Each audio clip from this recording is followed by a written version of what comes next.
ಬೆಳಗ್ಗೆ ಬಹಳ shocking news. ನನಗೆ ವಿಚಾರ ಇದ್ದು ಹಿರಿಯ ನಾಯಕರು ಯಾವಾಗಲೂ ಕೂಡ ಪಾಸಿಟಿವ್ ಆಗಿ ಆಲೋಚನೆ ಮಾಡ್ತಿದ್ದರು. ನನಗೆ ಪಾರ್ಟಿ ಬಿಟ್ಟು ತಿರ್ಗಾ ಹೋಗಿ ತಿರ್ಗಾ ವಾಪಸ್ಸು ಇದೆಲ್ಲ ಆದಾಗ ಸ್ವಲ್ಪ ಮನಸ್ಸು ನೋವಾಗಿತ್ತು. ಅವ್ರ ಪೊಲಿಟಿಕಲ್ ಭವಿಷ್ಯದ ಬಗ್ಗೆ ಅವರು ತೀರ್ಮಾನ ಮಾಡಿದ್ದಾರೆ. ಅದು ನಾನು ಬಗ್ಗೆ ಚರ್ಚೆ ಮಾಡಿಕೊಂಡಿಲ್ಲ. ಬಟ್ ಭಾಳ ಪ್ರೋಗ್ರೆಸಿವ್ ಲೀಡರ್ ಅವರು. ಮೊನ್ನೆ ತಾನೇ ಆ ಚೀಫ್ ಮಿನಿಸ್ಟರು ಹೇಳ್ತಾ ಇದ್ರು, ಆಲ್ವೇಸ್ ಎಲ್ಲದಕ್ಕೂ ನಮಗೆ ಸಹಕಾರ ಕೊಟ್ಕೊಂಡು ಕೆಲಸ ಮಾಡಿಕೊಂಡು ಹೇಳ್ತಾ ಇದ್ದಾರೆ ಅಂತ.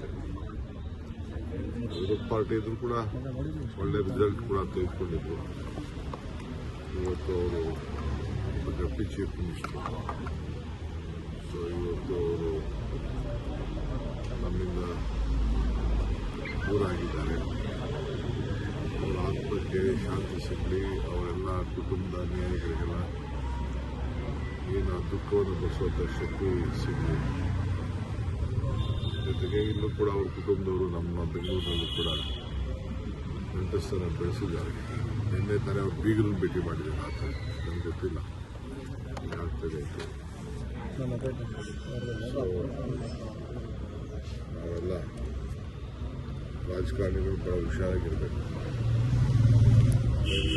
ಚಿಕ್ಕ ಚಿಕ್ಕ ಬೆಂಗಳೂರಲ್ಲಿ ಪ್ರಯಾಣ ಮಾಡುವಾಗ ಬಹಳ ಹುಷಾರಾಗಿರ್ಬೇಕು. ಅನೇಕ ನಾಯಕರುಗಳನ್ನು ನಾವು ಕರ್ಕೊಂಡಿದ್ದೇವೆ. ಸ್ಪೀಕರ್ ಆಗಿದ್ದವರು, ಸಿಎಂ ಅವರು, ಬಹಳ ಜನ ನಮ್ಮ ಪೈಲಟು ಎಲ್ಲ ಕೂಡ ನಮ್ಮ ಕರ್ಕೊಂಡಿದ್ದೇವೆ.